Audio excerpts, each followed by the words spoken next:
అవును, అర్ధరాత్రి ఎటో వెళ్ళినట్టున్నారు? నేనా? అర్ధరాత్ర? భలేవరే, ఇక్కడే కుంభకర్ణులా పడుకున్నాను. నేనేం అమాయకురాలి కాదు, మీరే చెప్తే అది నమ్మేయడానికి. మీరు వెళ్ళడం నేను చూశాను. చూసారా? అయితే వెళ్ళుంటాను. అదేంటండి, మీకు తెలియకుండానే మీరు వెళ్తారా? అవునండి, నాకు నిద్రలో నడిచే అలవాటు ఉంది. Sleep walk. అయ్యో పాపం. అవును పాపం.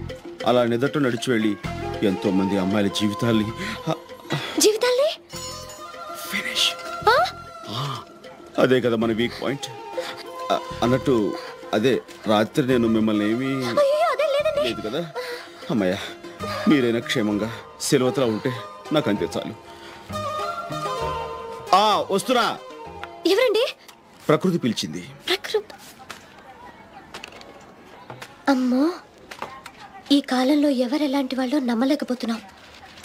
అయినా నాకేంటి భయం, లౌక్యం తెలిసిన దాన్ని.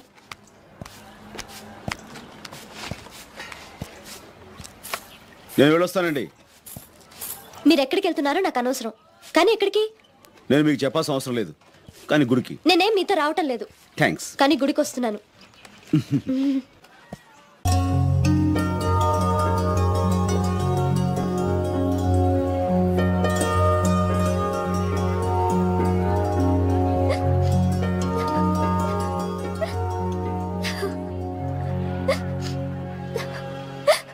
పద్మా, ఎందుకు ఏడుస్తున్నావు? పద్మా, అసలు కాదు, ఏమైంది? ఎందుకు ఏడుస్తున్నావు? ఎవరైనా చూస్తే నేను ఏదో చేశాను అనుకుంటారు. ఏమైంది చెప్పు.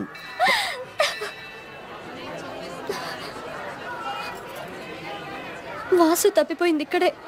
వాసు అంటే వాసుకి 2 ఏళ్ళ 5 ఏళ్ళ? 25 ఏళ్ళు. 25 ఏళ్ళ బడుద్దాయి వెధవ. ఇదిగో, వాసుని వెధవా గిదవా అని ఇంకొక మాట అన్నావంటే అన్ను. ఇంతకీ వాసు గారు ఎవరు? నేను వాసు కాబోయే భార్యాభర్తలం. భార్యాభర్తలం. ఓహో, నీ స్టోరీ ఏదో చాలా ఇంట్రెస్టింగ్ గా ఉంది. లెంగ్త్ ఎక్కువ పర్వాలేదు, కొంచెం డీటెయిల్డ్ గా చెప్తావా?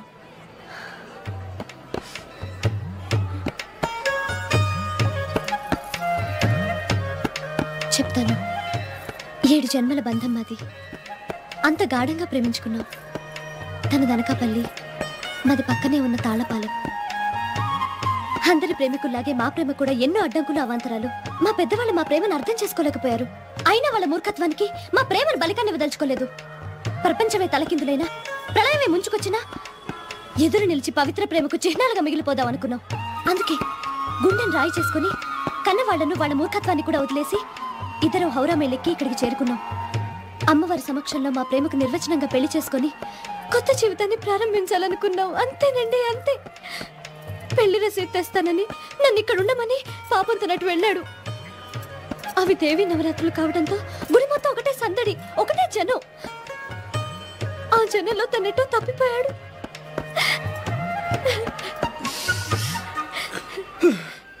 ఇది అంత బలీయమైంది. అవును పద్మ, ఆ వాసు నుంచి పారిపోయినప్పుడు, సారీ పాపం తప్పిపోయినప్పుడు అతని దగ్గర నీకు సంబంధించిన ఏమైనా ఉన్నాయా? ఉన్నాయి. నా 7 వారాల నగలు తన దగ్గరే ఉన్నాయి. అనుకున్నాను. పాపం వాటిని మొయ్యలేక ఎన్ని అవస్థలు పడుతున్నాడో ఏమో. పాపం నా కోసం ఎక్కడెక్కడ వెతుకుతున్నాడో ఏమో. అవును పాపం. ఇంకటి పాపం, నీకు హాతి చేసి నీ 7 వారాల నగలతో ఎప్పుడో ఉడాయి చేస్తుంటాడు. ఆయన అలాంటి వెధవుతో. ఇదిగో, వాసు గురించి ఇంకొక మాట అన్నావంటే. వాసు నిప్పు తెలుసా? తెలియదు. నన్ను ఒక్కసారైనా తాకరు కూడా తాకలేదు. తాకడు పెట్టుకోవడానికి 7 వారాల నగలు ఉండగా నిన్ను తాగాల్సిన అవసరం ఏంటి చెప్పు? ఏమైనా వాసుగాడి బుర్ర నిన్ను ఎక్కడ కొట్టాలో అక్కడ కొట్టాడు పవిత్ర ప్రేమ మీద. వాడు ఎందుకు వస్తాడు? నా మాట విని నువ్వు మీ ఊరు జంప్ అయిపో. ఇంకా వాడి మీద పిచ్చిపోలేదు అనుకో, పక్కనే గంగానది ఉంది, అందులో జంప్ అయిపో. నీ బోర్డు సలహా నాకే ఒక్కర్లేదు. ఏంటి పద్మావతి, కాలనీలో అందరూ కృష్ణాష్టమి హడావుడిలో ఉంటే నువ్వేంటి తీరిగ్గా పెట్టి ఓపెన్ చేసావు? నువ్వు వాసు గురించి చెప్తే నమ్మలేదుగా. కొంపదీసి ఇప్పుడు నమ్మించే ప్రోగ్రాం పెడతావా ఏంటి? నిన్ను నమ్మించాల్సిన అవసరం నాకేం లేదు, కానీ నమ్మిస్తాను. సరే గాని పద్మావతి, ఈ సదరు వాసు అనేవాడు ఏం చేస్తుండేవాడు? Recording dance. Recording dance. ఓహో, అనుకున్నాను. అందుకునేనా నీ చేతి రాంగ్ స్టెప్ వేయించాడు? రాంగ్ స్టెప్లు ఏం కాదు, కరెక్ట్ స్టెప్లే. అసలు నిజం చెప్పాలంటే వాసుకి ఏ హీరో వేషం కడితే అచ్చు ఆ హీరోల స్టెప్లు వేసేవాడు. అసలు సినిమాలో చేరుంటే ఎంత పెద్ద హీరో అయ్యేవాడో తెలుసా? పాపం. ఇప్పుడు ఆ పని మీదే నీ 7 వారాల నగలతో చెన్నై చెక్కేస్తుంటాడు. ఏం కాదు, నువ్వెప్పుడు వాసు గురించి ఇలాగే చెప్తావు. వాసు ఎంత ఘాటుగా ప్రేమించాడో ఈ ఉత్తరాలు చదువు. అబ్బో, చాలా ఘాటు ప్రేమ. ముక్కు పుడలు అదిరిపోతున్నాయి. నువ్వేం ఎగతాళి చేయక్కర్లేదు వాసుని. ఈ ఉత్తరం చూడు, రక్తంతో రాశాడు తెలుసా? ఎవరిని మర్డర్ చేసి? కోడినా మేకనా అని. అదే మరి, తను రక్తంతో రాశాడు తెలుసా? చూడు. అబ్బో, అంత కలర్ ఇచ్చాడేంటి? దాంతో నువ్వు మనసు పారేసుకున్నావా? నేనేం ఉత్తునే మనసు పారేసుకోలేదు. నా గురించి కవిత్వం రాశాడు తెలుసా? ఆహా, గురువు గారికి అంత టాలెంట్ ఉందేంటి? ఏం రాశాడు? నాకు సిగ్గేస్తుంది, నువ్వే చదువు. అబ్బా, నాకెందుకమ్మా అంత అదృష్టం? నువ్వు చదివి వినిపించు, తరిస్తా. ప్రియాతి ప్రియమైన పద్మావతికి నిన్ను చూడగానే నేనేంటో అయిపోయాను. నాకేదో వచ్చేసింది. ఇంకేం వస్తే మాయరోగం వస్తాయి. అదే మరి ఎగతాళి అవుతున్నది. నేను చదివేది నువ్వు వినంతే. చదువు. పద్మావతి పద్మావతి, నీ ఎర్రని మూతి చూడగానే పోయింది నా మతి, అయిపోయింది నా మనసు కోతి. దాంతో నీ పని అయిపోయింది, అదో గతి. రామకృష్ణ గారు, లేకపోతే ఏంటి? కోతి గీత రాశాడంటే అది కవిత్వం కాదు, కపిత్వం.